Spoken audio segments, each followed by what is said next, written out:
Is there nothing in here? Oh my god. There's not very much in here. There's not very much in here. Are we talking about brain or? Yeah. But nice paint? house. Thank you. You got roll down blinds. Nice house. House. Great echo. So this said porno, but it says paterno. Yeah, there's an extra syllable in there and everything. What time is it? I'm very fucking tired. It's like almost 10 o'clock. It is 9:41. That's like my bedtime. What time did you get up this morning? Like 5 o'clock? 5 o'clock? Yeah. I'm fine. What time do you normally get up though? 6:30. Oh, so it's still like 7 hours before you go to bed anyways. Listen, this is a huge paradigm shift, okay? Like you didn't go. I still stayed up till midnight. You didn't go to 3 shows this week, and then Only one. I went to Napalm Death last week. oh yeah, Yeah. Yeah, because we talked about that with Milan, right? Yeah. Napalm Death and your new favorite band, Primitive Man. they're pretty good. Spooky, this is cool. I don't get it. I like what they're doing. It's just not my cup of juice just yet. So, like immediately with that last episode dropping, Subpar Chris is messaging me. He's like, you guys got to get spooky listening to heavier and grosser music.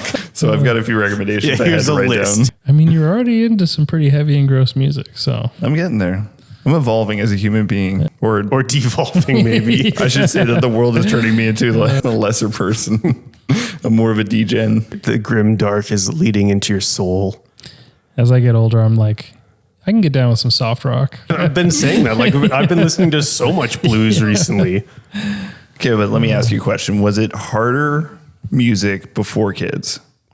Oh yeah. No, Well, because I played lots of like pop punky, like Blink 182 inspired stuff too. That's fair. yeah. I mean, I was in a metal band at the same time that I was doing like folk singer songwriter stuff. So Yeah. I was doing both, but the metal stuff really dropped off in the last couple of years. Yeah. Less angry now. Yeah. I don't know. I'm probably more angry, but I'm a lot less angry. I'm sure there's a chart that you could probably do for the viewers at home. I'm doing stuff with my hands. Gesturing wildly. I'm sure there's like a time praying. There's a time graph you could probably track where it's like how heavy music I listen to and how long I've been at my current job. And it's just going through the roof right now. Yeah, it's definitely an exponential curve. Like 2 more ones and Primitive Man will be my number 1. That's how I wake up and go to sleep. It's just internally screaming all the way to work and all the way home. It's the soundtrack of my life. Next step, Michael Bolton. No relation. You get it. You get it. He gets it. Oh, I just watched that movie again. It's such a good movie. It's so good. Well, Bob. Problem is, I don't feel challenged in my job. When I make a mistake, I've got to answer 3 different bosses. Hell yeah! What are we doing? Listeners, if you don't get that reference, just stop listening. I don't even know why you got here. Yeah, you took me. I mean, and honestly, it's 3 minutes in. If you're still with us, I am fucking shocked. Welcome to another episode of Some Assembly Required. What up? I'm Jared, the tired caffeinated miniatures. Uncaffeinated. Undercaffeinated miniatures. And with me today is an even sleepier You can tell human. he's tired because he's laughing so much. Yeah, everything's funny. Hi, I'm Spooky Andrew. You can find me at Endar Primulon and at GameCon this weekend. Which, when this comes out, won't be this weekend. No, but I won't be there. You guys showed up way too late. I don't even know how you got in the door. And anyways, our special guest today. Hello, I'm Hobby Dungeon Andrew, returning guest. I'm so hyped to be here, baby. Also tired. Surviving guest. Just another poor bastard up too late. I don't know how I keep coming back. He doesn't come back. We just come to him and it's like, Hey, we're in town. You got to do this thing with us. yeah, we're in town. Here's a microphone. And for the listeners, it's not even that late. It's like 10 o'clock. Yeah, it's not even 10 o'clock It's yet. not even 10 o'clock. It is 9:45 MST. But Spooky and I have been at GameCon all day. It was day 1 of GameCon Canada, and it was pretty solid. It's pretty good. It's pretty good. I lost a set of dice, so it means I just got to buy another one tomorrow. No, you should buy 2 in case you lose one. You're so fucking right. Actually, there was one thing really cool called Slug Masters and Kickflip Through Quantum Reality. Yes. Radical looking game. Yes. I was like browsing through the book and stuff. In the deluxe edition, the box is the GM screen. Oh, cool. And apparently the creator of the game's coming tomorrow. So I'm like, maybe I'll go check it out. Yeah, I think Quinn's Quest did a video on that game. Yeah, it's a local Edmonton guy. Really? Yeah. That's crazy. Yeah, there's some really cool stuff this year in terms of just like vendors. There is one booth that is literally just AI art, and that's gross. Yeah. But There's like, more than one. there's one for sure. Yeah. Like One that's confirmed. very blatant. And I think they're trying to sell a trading card game with AI art. Yeah. It's wild, but I do appreciate the amount of was it human handmade? And there's like a symbol now, so Yeah. like people put it on their vendor I saw a stalls. thing at it's like UK Games Expo, which is like a massive event, and they had like an initiative there to like go around and to every stall that was doing like handmade art, essentially gave them one of those things. Yeah. That's cool. Yeah. It's very cool. Yeah. And I didn't even know it was a thing until saw it at Jeremy's booth when I got there. Yeah. It's like, oh, cool. This is a thing. And then you like notice it everywhere. Yeah. Totally. Well, not everywhere, because some of those places, woof. But any place that matters has it. So It's true. Even the body pillows had it. where the heck? There were body pillows? Yeah, there's like Waifu body pillows? Yeah, there's full on Classic, waifu body pillows. Sick. And whatever the man foo is. Man. There's a man made, a merman. I was like trying to telling Andrew, I'm like, you should get that one. It's got fish legs. It's a towel. Yeah, I made like a little sign for us. It's just Dungeon Fest, the art we are, and then I've got like a link to Janine's Instagram, and I got a link to Joe's Instagram, so people can actually see their stuff. Nice. Yeah. Because they cool. So cool. Super cool. Super cool. Yeah, dog. Hell yeah, dude. So spooky. Yeah, Have you been working on anything? kind of actually. Bit of Space Marine. I think I did a base code for one more model. That was cool. That was a good time. You got to sit down with a like- brush for a little bit. That's good. Every episode, that's like your first thing is like, I base coded one Space Marine, and This is like the longest project I've ever had.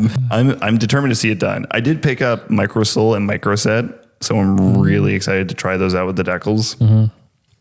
And then picked up the basing material I'm going to use. I'm going to use Crowd Cover Copious Earth, and then I might sprinkle in, because like you can mix and match them, so I might sprinkle in a bit of like there's like a mountain pass one with a bit of snow, because I don't want to like go overboard with the snow, because I don't think it'd be too contrasting with like the darks and the reds of the Blood Angels. So you want to go underboard? Underboard. Okay. Yeah. And then I found some STLs for some galleys, the giant or rowboat warships from ancient Greece that were used up until the 1700s, which I recently learned because I'm using them for my little game I'm working on. Mm-hmm. that's what I back forgot to to bring working you on. today, because I have little MDF boats for you that I Got boats. forgot to take pictures of. But I'll, Boats and hoes. Boats and hoes. I did a quick play test of it Wednesday night. Did Sylvia beat you? No, we didn't get the time to finish, but they're just such an analytical brain that they're like, you should clarify this. These two things are named two different things. And it's just like someone that's played an insane amount of board games, like just like consumes rule books. And exactly who you want to beta test your 100%, games. Yeah. The problem with it too is like they're not a war gamer. So then they're also like, well, like that doesn't make sense. How would you know that? And I'm like, oh, that's just like secondhand. Like, Yeah. yeah. I mean, that's also stuff you want to know. Like, you can tell when you read like a really well designed rule book that lays that stuff out in plain language. yeah. Really appreciate that. And it's like, you got to find that perfect balance of like lays it out in simple language or like goes into enough detail that people don't ask questions. And I was talking to JP about this with Idols of Torment rulebook. Yep. And like one of the big things they did is they like trimmed it down by quite a bit because he's like, I write policies for a living, so I like to make sure that there are no questions asked. And so we took like a page of movement and made it much smaller. Yeah. So I think that's an interesting perspective for game writing too. And it's like, where do you find that balance? And I think that starts with identifying who your players are to be. So did a quick play test. It's getting better. I trimmed a lot of fat since the last time I played it. So now I feel more confident of like adding more stuff and be like, okay, it's kind of working. So getting there. We playing it this weekend? No, Okay. no, I didn't have any time because TLDR, I have to help my shipping team disassemble 200 docks before we ship to the U.S. Customs because we have to cover up the USB logos and then reassemble them. So I spent 2 days doing that instead of refining the rules and bringing a fresh version down. Stupid Had to job, fucking work. stupid job making me work. Bullshit. Yeah, that's pretty much it. Played some video games. Some Vidya games. Vidya games. What you playing? Yeah. Marathon. Marathon? Yeah. I was going to say Marathon because like anytime I look onto Discord, it's like, oh, Spooky's playing Marathon. That's great. I played it like quite a bit on Tuesday night, and it was just me like running into a brick wall because I was just getting curb stomped. I love that game though. Just getting curb stomped. I love that game. I am kind of getting into soccer, I think. Yeah. With the World Cup. Yeah. It's kind of hard not to. It's just kind of everywhere. That last game was actually insane. Yeah. Last game, listener, being Canada curb stomping Qatar. Yeah, even though the Qatar curb stomped that one dude's leg. Yeah, I saw a photo of it and like, ooh. Yeah. He may not come back to soccer, which sucks because apparently his birthday was like 2 days before that. Yeah. Yeah, that's rough. Nice U-shaped leg. Seen several leg breaks like that, and they never come back the same. No. It usually takes a couple of years of like rehab, and they never come back the same. Yeah, just like Silva. Yeah, exactly. Yeah. Yeah, gross. I think that's all I've been working on. Breaking legs. I've been incredibly busy. Oh, one thing I've worked on. So my grandma's getting pretty up there in age. She's 91 years old. And so she's trying to like, downsize a bunch of her things and belongings. So she's like, do you want the China set? And I was like, yeah, sure, Grandma, I'll take the China set. I'll take that teacup. Yeah, thinking like, it's maybe like a set of 4 teacups, maybe 6, because she hosts guests sometimes, and like some saucers, whatever.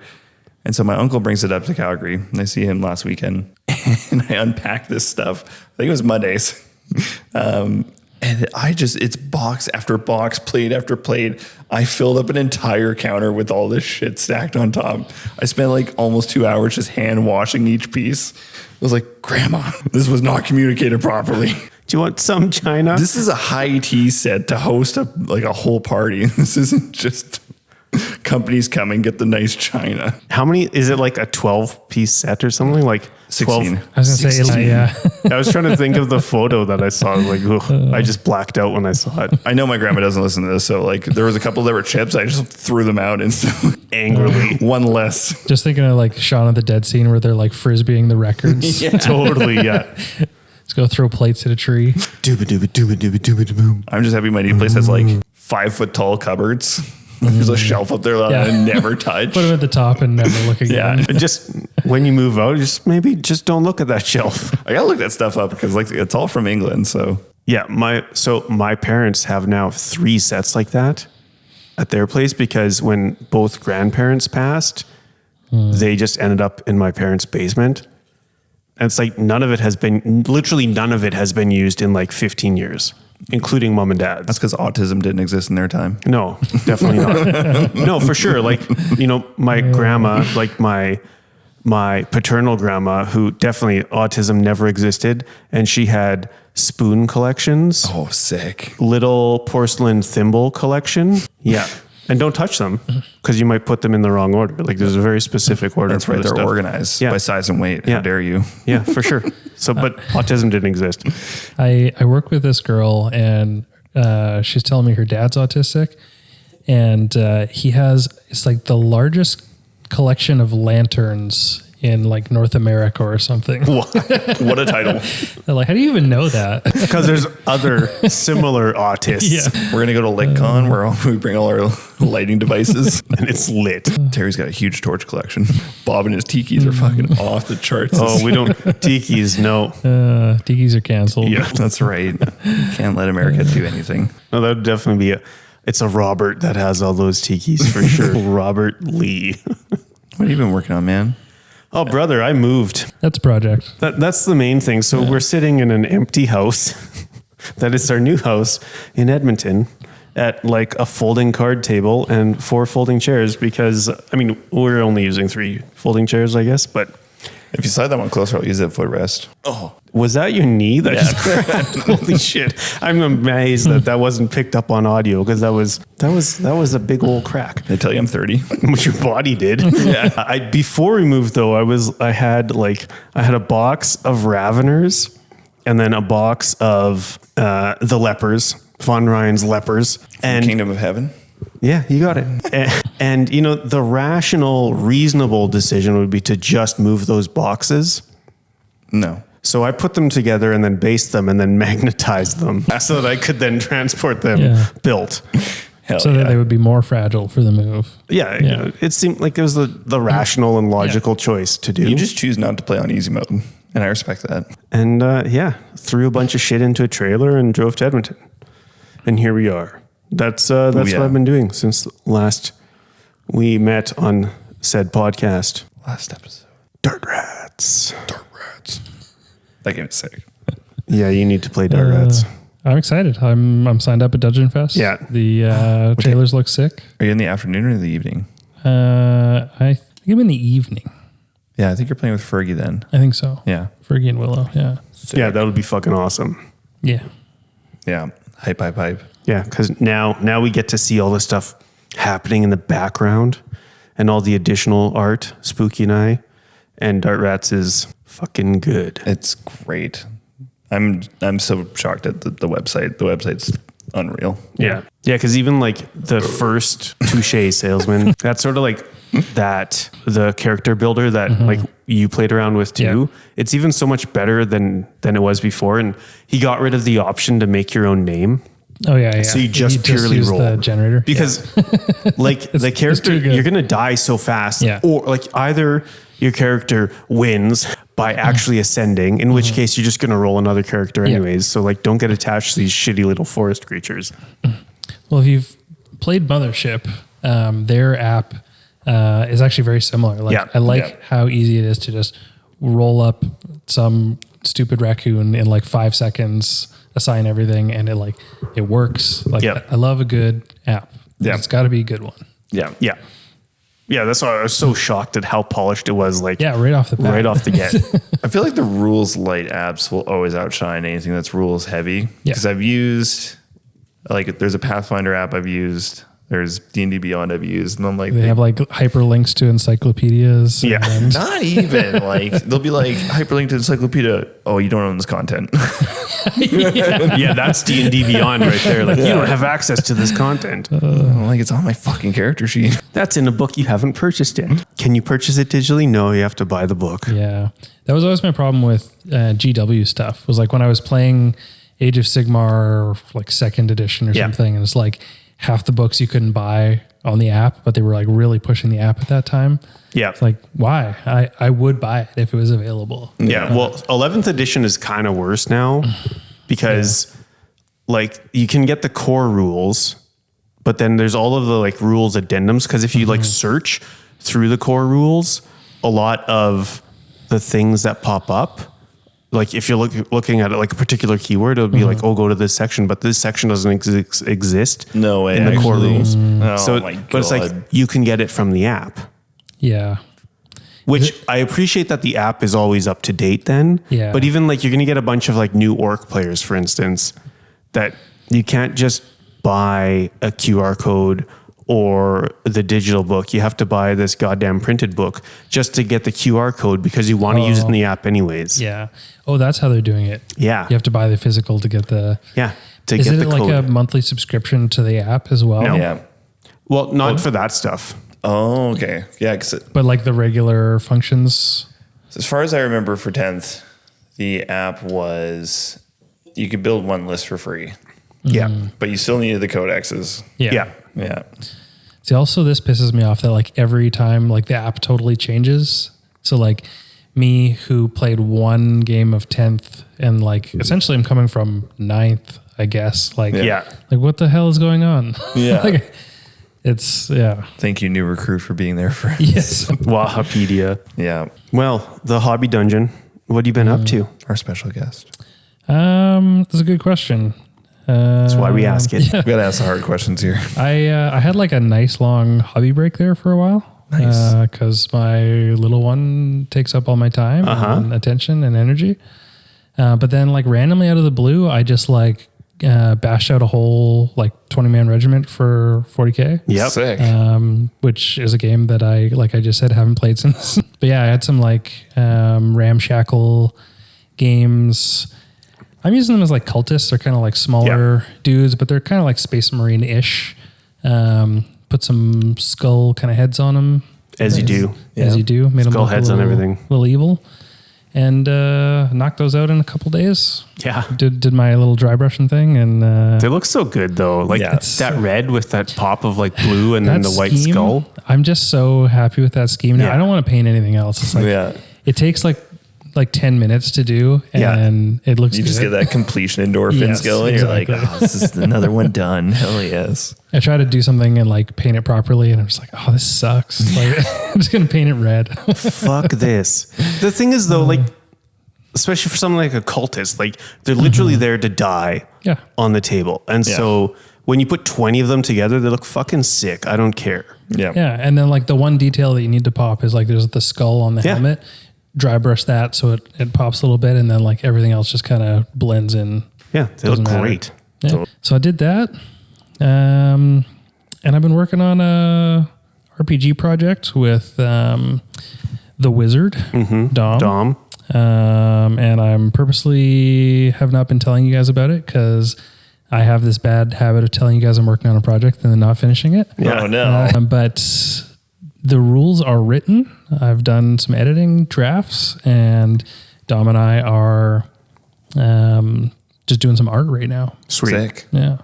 So it's coming along. If you're at the art stage, that's a good sign. Yeah. Yeah. Yeah. Hell yeah, brother. You're there. There. I had a wild lunch today. Sat down and so like 2:00, I was like, fuck, I need to eat. So I went down, grabbed a burger from like the food court cafeteria. Thing. I don't know. Expo. Okay, Is it in the food trucks Edmonton, inside again? we didn't see I found any. them. Oh, you did? There's more. There's like 9 food trucks. So last year shit. they were next to the big stage. Yeah. There was like a whole bunch of food trucks. Are they in up? there. Where are they? They're by the main entrance. So instead of, remember, you walked out of the main entrance and went to the right? Yeah. They're on the left. And Oh, they're okay. like in a semicircle in a courtyard. Sick. Yeah. Anyways, so I go to like the food trough plaza, get my burger. Which is hilarious anyways, because it's like there's cafe and then Ukrainian, Mexican, Mexican, hamburger, hamburger, pizza. and then Italian, but was closed. Italian was closed. Yeah.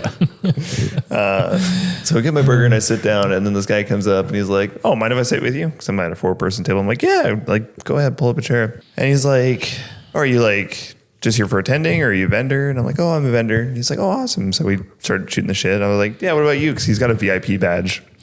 He's like, "Yeah, I'm the community manager for Square Enix." I was like, "Holy shit, okay, cool." So then we started talking about Square Enix games, and he's like, "Yeah, I used to also work at Capcom." And I was like, "Oh, fuck, that's awesome." And I'm like, because I only recently found out that the RE engine, the Resident Evil engine that they've used since Resident Evil 7, is also like used in Street Fighter. It's all Capcom wow. games. And I had no idea. And he was telling me that it's actually was helped built by Hideo Kojima when he built his engine for Death Stranding. And I was like, this is wild. This is awesome. This is so cool. And he was like, yeah. And I also did like a bit of freelance work. And I worked for Arrowhead for Helldivers 2. And it was the weirdest experience because their like onboarding process was like, hey man, like forget all your professionalism. Just post memes. Someone has an issue, just call them a traitor. He's like, I couldn't do it for very long, but it was fun for a bit. Crazy. That seems like a weird gig. Yeah. Yeah. I mean, like I feel like social media and like those like business social media accounts and stuff like Wendy's and Domino's just Yeah. roasting people. I feel like Helldivers is like known for having good social media as well. Like people Yeah. like their shit. So did he say if he's like just in Canada, or is he like North America, or? Yeah, he's from LA.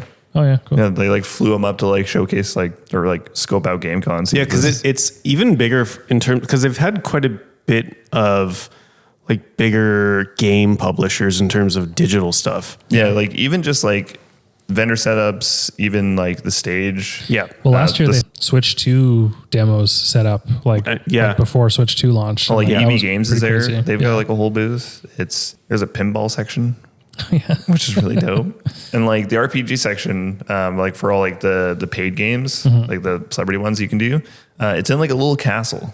yeah. Jared was saying. Yeah. It's rad. It's dope. It's cool even. One day And we'll make the pilgrimage to St. Albert and we'll go to Mission Fun and Games. It's like a game store that is built like a castle and That's thinks like a cool. castle. Yeah, That's really cool. it's actually not it's a fine store, but it just looks cool. It just looks cool on the outside. Yeah. They also have boardgames.ca. Yeah. Boardgames.ca. Yeah, so they might sell a couple of board games on the Yeah, internet. they're a big internet seller, but they've got a little Just a small shack. brick and mortar in St. Albert for some reason, which is probably really expensive also. Yeah, I remember it looked like being there like maybe 6 or 7 years ago and thinking that this has got to be some spendy real estate. Well, and they're called Mission Fun and Games. They used to be in the neighborhood of Mission. Yeah. And it was like this janky, weird space. And I remember going there as a kid, and it was like back when you could like pay like $2 for an hour to play the N64 in their like weird back room. Sick. You look up at it like this. Yeah. Oh, those are the days. I miss like going and like playing demo games at the store. Remember you could try before you buy for video games, and then when you got it home, you didn't have to wait an hour for it to fucking install. Yeah. Me and my buddy Ryan, we went to this place called Thunderground in St. Albert, and they had Dope name. like a cyber cafe thing where they had like 10 linked computers, and we would go there and we'd play Counter-Strike with whatever like random dudes were there playing Counter-Strike. That's sick. One of It my was great. first Yeah. jobs was at an internet cafe. Yeah. Vortex Gaming. Rest in peace.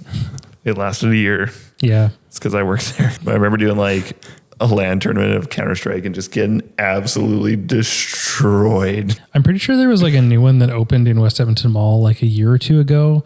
They like spent a ton of money. It was like this high budget, fancy looking cafe place. And, like, And they it's already lasted gone. 7 months. Yeah. There was one in Calgary. I want to say it was like an ex Calgary Flames dude. He opened it right on 17th Ave. It was like an esports bar. Spent an insane amount of money because like I was working at Visions at the time, and we saw like one store put through like I think it was like 40 like huge like 165 hertz monitors. We're like, holy shit. And yeah, like within I think 8 months of him being open, COVID hit and just Oh, boom, yeah. Oh, yeah, that would suck. destroyed that business. Perfect timing. But like, why would you go somewhere to use a computer? And then get really drunk. Well, the bar aspect of it is like a little bit different, but for like Yeah. a regular cyber cafe, like I don't know, people don't go to physical places to socialize anymore. I think it's more like event orientated at that case. yeah. Yeah. I can be like, I can see it being esport event sort of orientated, but Because like internet cafes, you will get the people off the streets, like Yeah. looking at things they shouldn't be looking in a public place. Hey, I work at a library. I know all yes, about that. this sounds like public library territory. Distinct public library vibes. Have you ever had to like forcefully eject somebody? Yeah. Well, actually, I didn't have to. I was working at university, and security did it. But That's why Campus 50 exists. yeah, dude came off the street and basically walked down a row of CDs and just started like emptying them all into his backpack. Nice. Some people's kids. Just so brazen. There's like in the middle of a room full of like 50 people. Just no fucks. What are you going to do? Arrest me? Yeah. Yes. My uncle was working at Concordia. So he's there like early in the morning. And like that is right across from some real sketch areas in like downtown Edmonton. That's true. Yeah. It's funny. It's like right between like a really, really nice place and a really, really sketchy Yeah, place. it's like, it's right between like very, very expensive and nice. And then just like run down, destitute, all the social issues. And so this like big guy had come into the building. And so my uncle was there like super early. He's like getting his coffee and he hears this guy yelling and like steps out into the hallway and sees this big guy just yelling at this security guard, which I use the term security guard very loosely because he was like the typical like retiree security guard. It's like, what is this person going to do? And this guy's yelling at him about something. And then he looks down the hallway and sees Uncle Blaine just looking at him. Like, what are you looking at? And so starts running directly at my uncle. Now, Blaine grew up in Winnipeg in some rough times. And he's one of the people that you'll ever speak to that has won more than one knife fight. And so his reaction was what most people would do, right? Just like axe kick the guy straight in the chest and knock him down. And Blaine, incidentally, is 71 and still fucked this guy up. Sick. That rules. Yeah, just fucking a wrestling kick right to the chest, drop him, and then he's like on the ground holding him down, and the security guard just staring at him, just wide eyes. Like, Can you call the police, please? Yeah, that's the dangers of working in public service or in public places is you get all sorts. Yeah, for sure. You get all sorts. Yeah, it was last week I had to call Alpha House for somebody at Sentry Box. They just came right downstairs like, you got a call for me. And I'm like, okay. Sat him down on a little bench, gave him some snacks. I'm like, just don't die. There's kids here. You can stay inside. It's not great out right now. Just don't die. Yeah, that's my one request. At least they knew. Yeah, like good on them for like approaching a business and like, you know, seeing to it that they would find a place that can help them. But Yeah. yeah. Yeah, because Sentry gets a lot of that going on. We're in an area that attracts people just outside the free fare zone, unfortunately. Yeah. Yeah. Yeah, I mean, like anywhere there, you see a lot of social issues. Speaking of social issues, when are you guys going to fix your goddamn roads? Oh my God. I don't. You talking about Edmonton roads coming from Calgary? Hell Yeah, yeah, dude. brother. I don't Have think you they're been any on the worse. Deerfoot? Deerfoot ain't nothing compared to this. I legitimately don't think they're any worse. Grass is greener, I guess.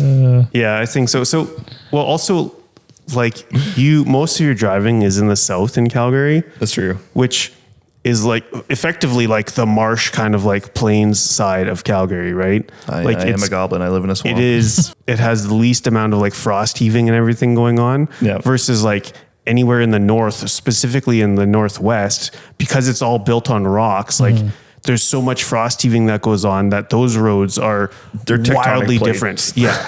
Yeah. They're wildly different. So I don't think there's any difference. No, I really don't. We're all in Alberta. That's amen, brother. There's lots of issues. once our government- Roads ain't one of them. Once our province separates, it'll fix all our issues. Oh, no shit. Fuck me. Listeners, you can shame us on this because it's bad. We all hate it. Incidentally, fuck Carter Hart. Anyways, let's talk some game design with the boy. Or more importantly, with you running Necropolis, maybe talk about like campaign design.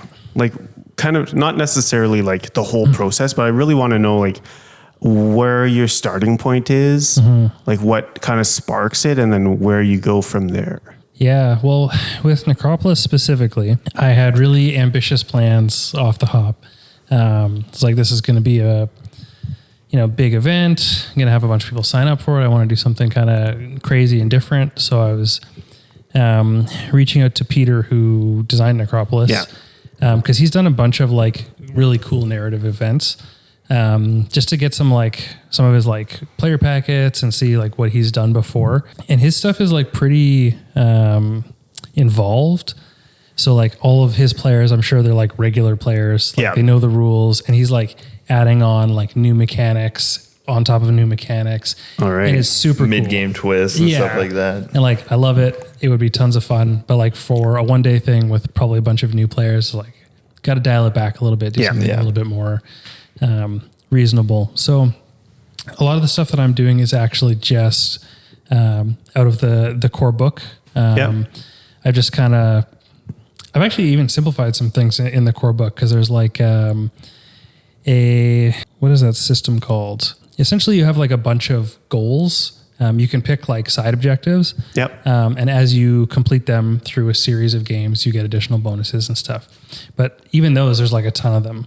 And you have to do, kill a dude in melee like 5 times. And then you can like check that off. Yeah, sweet.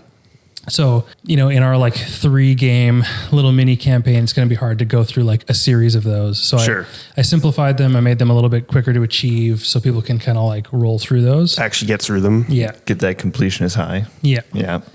And then a focus on like the Omen deck, which is sort of like random events. Yep. And leaning into a lot of that stuff. So like as a like mini campaign, it's not really like, I've got a little bit of narrative fluff around it. But I didn't like lean super heavy into like novel mechanics or anything like that. Yeah. I did have this idea at first about players would be like collecting shadow, and then it would be the player at the end who has the most shadow. Yeah. But then I was like, the game already has like a coin system. Yeah. There's objectives. There's tokens. Yeah. It's like, I don't want to add like a 4th thing that people are collecting. Another thing to track. So really in this case, it was actually like simplifying a lot of systems, which is funny because Necropolis is actually already like a pretty simple system. Yeah. The diorama skirmish game. Yeah. Yeah. So for me, the bigger part of it was the diorama. Yeah. Is I wanted to get a bunch of boards ready that were different and interesting. And like that was going to be more of the draw of the campaign and the event. I've seen photos of these and I'm just so excited to see them in person. Yeah. Yeah. I thought about bringing one today. Because like you really built each one, like each scenario around each board. Yes. Yeah. Yeah. They're all matched scenario to board. Like I said, the scenarios are pretty much pulled from the book. Yep. But like I have one board that's just flat, which normally you wouldn't do for a skirmish game. Yeah. But I use the scenario where there's like a giant skeleton on it. So they got to deal with that. Yeah, Like, it's there's something else for them to do. It's not just a flat fight. But then, all the other ones kind of lean into the different missions. Yeah. Yeah. Very cool. So where did that idea come from? To try and lean into the missions. I mean, it's always a struggle when setting up a war game board or like a skirmish board. I find a lot of the time you get a book for a game that's really cool. It's got a bunch of really cool missions and campaigns in it. Yeah. And then you go to try to do it at home and you're like, oh, well, I don't have this element or I don't have that element. And like, okay, I could put like a pop can on the table to be this and whatever. And you can do that stuff. But sometimes you just want like everything to actually be what it's supposed to be. And like, no proxies. Yeah. Yeah. And again, because it's a special event, I want it all to be, the highest quality that I can do for it. Yeah. Like anything you can control, you're going to put the most into. Yeah. Like my board at home for like Warhammer Old World and stuff is a green sheet. Yeah. Like I build terrain pieces to put on top of it and stuff. But for me, that's like max flex. You can do whatever you want with that. Yeah. I can put blue paper down on it to be rivers and stuff. But sometimes you want to play on a board that's like flocked and has like an actual like built-in river and bridges. And that stuff feels great. Yep. So, yeah.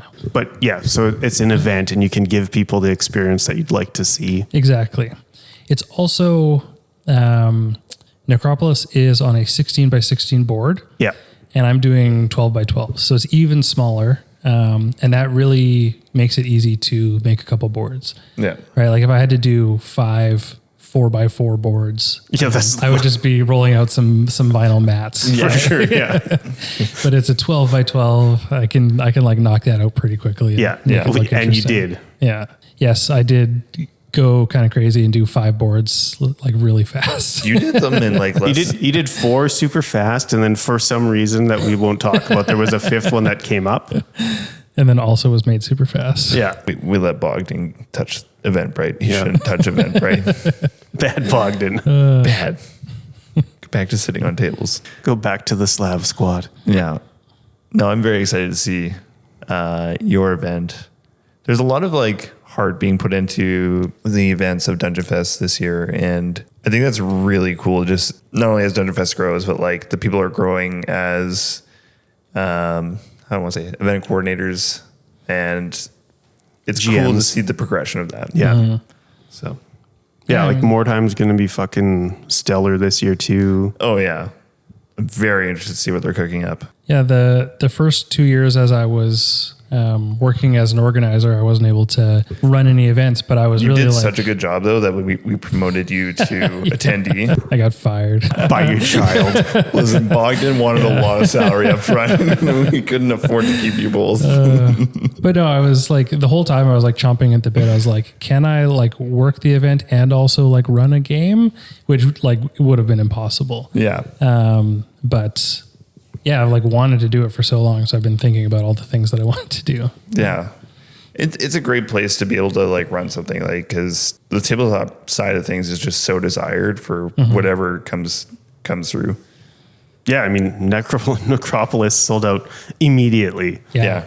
Which is crazy to me because like nobody plays it here. Nobody. It's like, it's funny when they announced that there was going to be a book, like 5 people posted it in different threads on Rustpunks. Yeah. Yeah. Like, did you see the news? Did you see the news? Yeah. Like, yes, we saw the news. Everyone's talking about Necropolis. So yeah, some crazy appetite for some reason. Totally. And I think that's even like more interesting because like same with Bloodsport. It's a game nobody's like ever played before, but basically it didn't exist. Yeah. and then it sold out But it does sound fucking sick. You had me at gladiatorial combat. Yeah. with gambling. With gambling. Say less. Trust Peter to add the gambling. That's hilarious. Yeah. And Dart Rats. Yeah, Dart Rats too. Just a lot of crazy Dart Rats creative fucks though. games. Like, man. I'm very excited for people to play. And like, I'm happy that I got to play with Mason because he's essentially a straight edge dude. He'll have the odd drink every now and then, but he's like never had like the upbringing or childhood that a lot of us have had where we were problem use. So it was really funny watching him be like, what would a rat do right now? Where do you get drugs? Well, I think like the fun part is like everyone can be like, yeah, I know people that smoke cigarettes. That's not a problem. It's more like, what's an opioid? Yeah. Yeah. So did he get on the opioids then? There was no opioids in our game. Okay. But I was working shopping some stuff with Milan and I posted a spell because he was like trying to figure out the last two. I love the spells. And I was like, what if you all got really high on crack and then you got like a huge bonus to your rage, but then you had to roll, forget what the stat is, but it's like your body, roll against your body to like not OD from crack. Yeah. And he's like, I like this. And so he took it and made it so that you summon a man on way too much bath salts. Yes. I'm like, this is perfect. And it's like every turn he takes more damage because he's on bath salts. But he's also doing a tremendous amount of An damage. insane amount of damage. Yeah, the Cobra attack chickens. And then like he's always coming up with something crazy new. He's like RPG, a raccoon propelled grenade. It's great. And like shitty little hands is a skill. Yeah. They got shitty little hands. Kind of fat though. It is a debuff. Yeah. Yeah. That's great. Yeah. Seeing like everyone like cook up such awesome like campaigns and these smaller little event stuff, it's like, man, I want to just do small events because historically doing Mordheim and like Flames of Ryan, even just doing those longer ones, they're such a commitment. And especially now with how busy I am, I'm like, I just don't got that dog in me. But like doing like a weekend thing would be like super fun to do. I've done a bunch of events, just like small things at my house where I've got a bunch of like folding tables that I'll roll out and we'll get like 8 players or something. And we'll do like a 1 day Little round robin thing. Not even. So like for the Flames one, I did 8 players. And I think everyone had 2 mechs maybe. It was like less mechs. Yeah. So the table wasn't like totally full, but we played on 6x4 table. And I split them up into 2 groups. We had a bunch of like narrative objectives, and I essentially GM'd it and like did things as the game went on. Cool. And there was like 3 games we played, and they had like, what's the word? Ramifications. Things changed depending on who won, and yeah, so that was like, I like that kind of event. It's a 1 day thing. Like I love a campaign that's like ongoing and you play weekly, and but it's, I think, just so much easier for everyone to just show up for like 1 day. Like, okay, we're going to carve out 6 hours and then it's done. Yeah. I like, there's this like draw, this allure to the ongoing campaign, but then I'm a huge fan. yeah, I am a fan of it. But almost more, I like the idea because then actually doing it becomes harder and harder. And versus like that 1 day is like that quick hit of like super fun. It can be done. You could like, it can be a game that you play one time. Yeah. Yeah. A system, like a whatever, like it's this one-off thing. Flames one, like half the people had never played it before. Yeah. Yeah, it's just like a first time, like show up, play it. We haven't played it since. But everyone had a great time. Yeah, like sometimes it doesn't need to be more than that, right? Like that makes it worth it. So, because you've played Necropolis here. Yeah, we had a little meetup and did some Necropolis. Yeah. Tell us about the Edmonton chapter. I'm actually really curious about this. Yeah, we there were finally enough of us in the Rust Punks that we got a little Edmonton thread and have sort of like rallied around that. So we met at Taps a couple times, which is probably, Jared and I were talking about this before, it's probably the largest gaming space in Edmonton. Yeah. And yeah, we've done 2 meetups. We got another one booked coming up. Sick. On but the it's- 28th. Yeah. Yeah. But it's You're going, right? Yeah. Yeah. I was The next asked one. about it. Like, I'm literally moving Yeah. that day. you'll be at the next one. Yeah.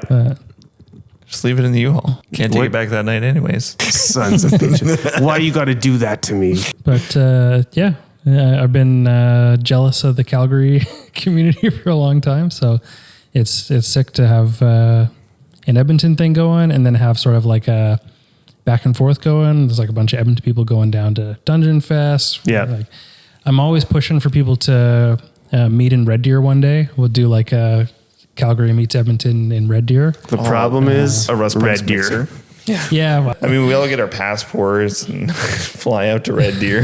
With a bunch of angry forklift drivers named Gord. Shout out Demetrios. they have Red Deer. 2 game stores there, and then I was also looking into again the library because they have like Yeah.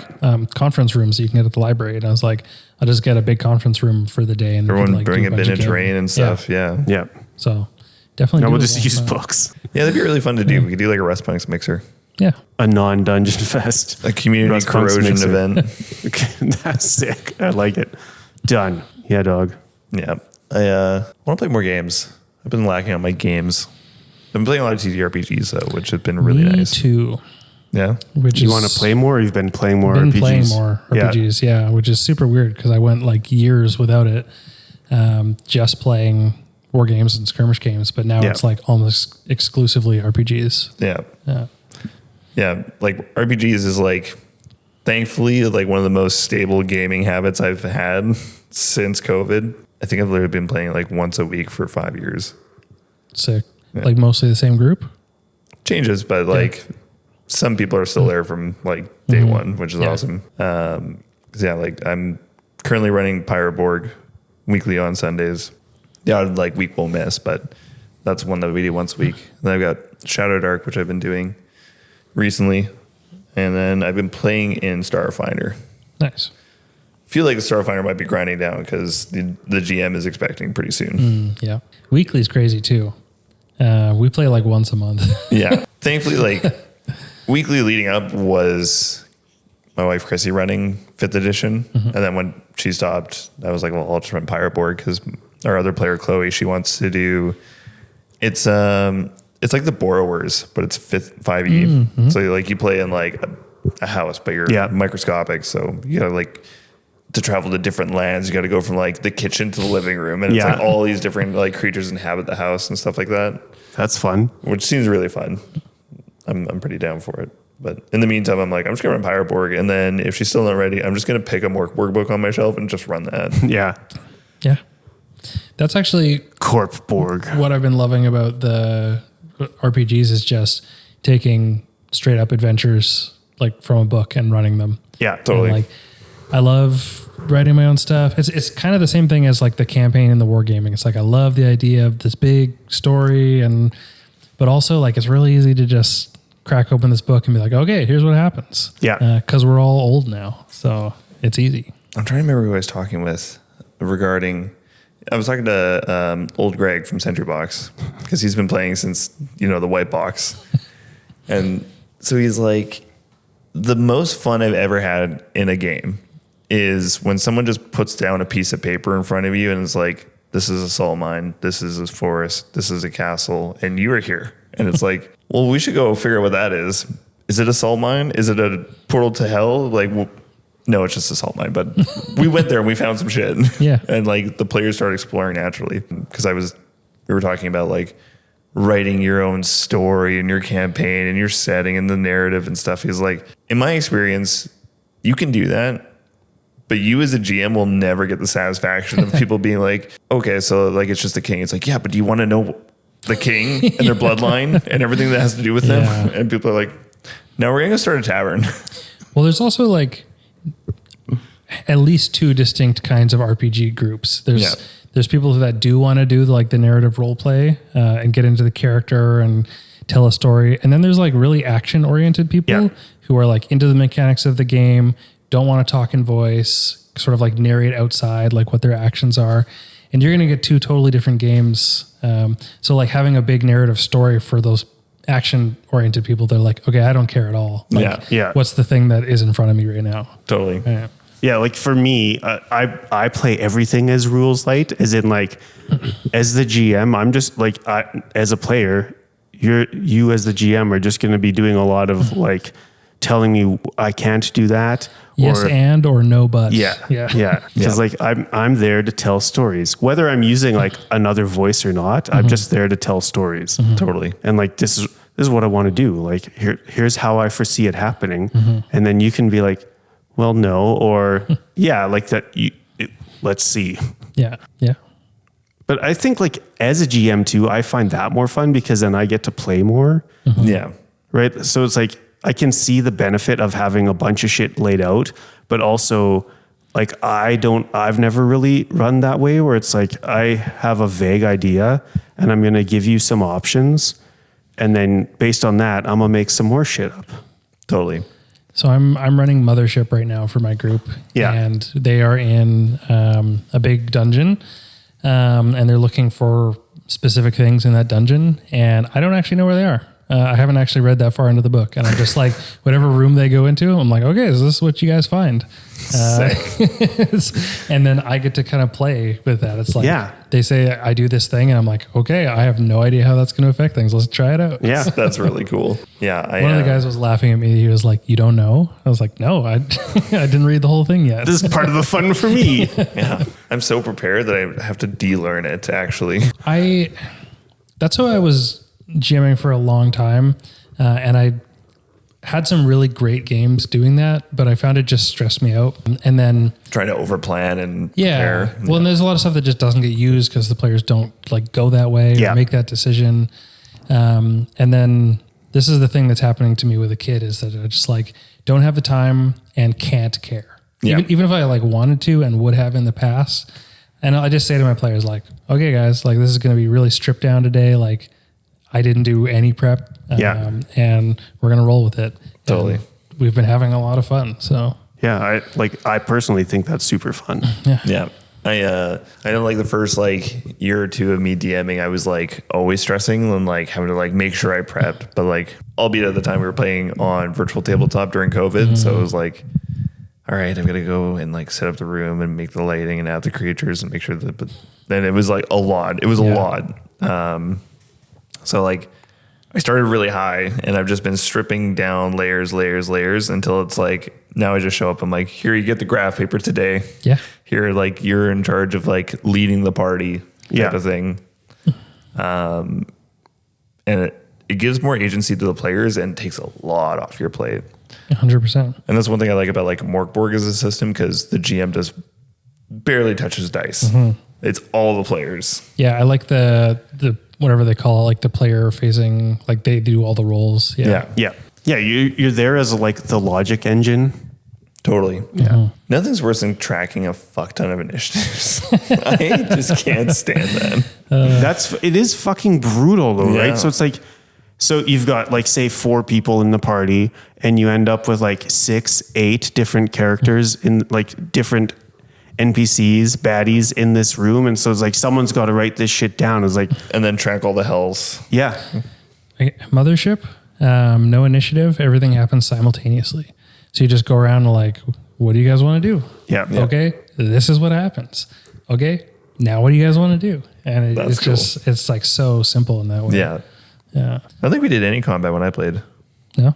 No. You don't need to. No, you really don't. You just need to stress people out. Yes. I read, so like Obsession's like a huge movie right now. I don't know if you guys have seen it, but it's wild. I saw a comment on a trailer or something for Obsessions. Like I watched this movie and never once have I thought of having a theater where you could pace around and smoke cigarettes, but I need one now. And I'm like, that's literally Mothership. I need to be genuinely stressed. I feel like my day needs to end already. Yeah. So is that what we're all going to be smoking while we're playing Mothership tomorrow? Is that it? And then ending the day with dirt rats. Yeah. I'll see how much I can stress you guys out. Sick. You know what it's like to be me. You got nothing on it. I don't know that I ever like feel stressed about it because it's like, it's just free and it's like, let's just fucking see what happens. Yeah. let's come up with something really dumb to see if we can actually make this work. Yeah. It's when we played it, it was like Jero was GMing and he was like describing things and we're like, no. And we're like, it's the worst thing that we thought of confirmed. And we're like, I hate this. I also, I've got colored lighting in my basement now. Yeah. And I sick. didn't tell my players and I hit them with the red lights at like the spooky moments. Yeah. And, like, Ooh, yeah. stuff like that really like dials That's up fucking the heart sweet. rate. Yeah. Yeah. I find like good song choices if you're able to like just spend that little bit of time and just have a couple like links Curated open. playlist Yeah. and I think that's like my favorite prep to do. Set the ambiance. Ambiance. That's French for fucking sick vibes. Can't tell me I'm wrong. I was just thinking that was like, you sounded like Butthead there. Fucking sick vibes. Do this. Yeah. I do want to walk home with like a weird RPG if I can find one tomorrow. Yeah, that's what I'm looking for as well. Some modules for cool games that I have or some weird stuff that I've never seen before. Have you heard of Void Birth? I've got my copies, my good man. Yeah, like there was a couple cool, like even board games where I was like, I've never even heard of this. This sounds awesome. But my two shopping goals today was either a sick wizard's hat or a sword. And I was disappointed by everything I saw regarding those two. So I'm moving on to the next 6 sets of dice and an RPG or a board game. And a sword. No, I'm still going to like shoot my shot Sunday night. I'm going to go up to the guy and be like, hey man, how much of this do you not want to take back? How Sword cheap guy? are you going to go? How many things can I buy for $50? How much does this sword weigh? 5 pounds? Is that 5 pounds less of shit you want to take back with you? Do we still have the chainmail or is that gone? Oh, I brought it. You got it? Okay. I'm coiffed up. Yeah. Spooky had it on for a significant period of time today. And when he took it off, it looked like someone had been digging their nails in. Yeah. How'd your neck feel? I've been to enough metal shows that didn't really affect me, but like, You've been building the headbanging muscles. you gotta respect the neck. But I noticed when I like leaned over the table, I was like, Gonna tip over. it's like those stupid desk ornaments with the beak that goes in the water. Yeah, like after the episode that we'd been talking about that, Aaron immediately messages me. He's like, so do you need a coif too? You can borrow mine. I'm like, I don't think that would work well with my beard.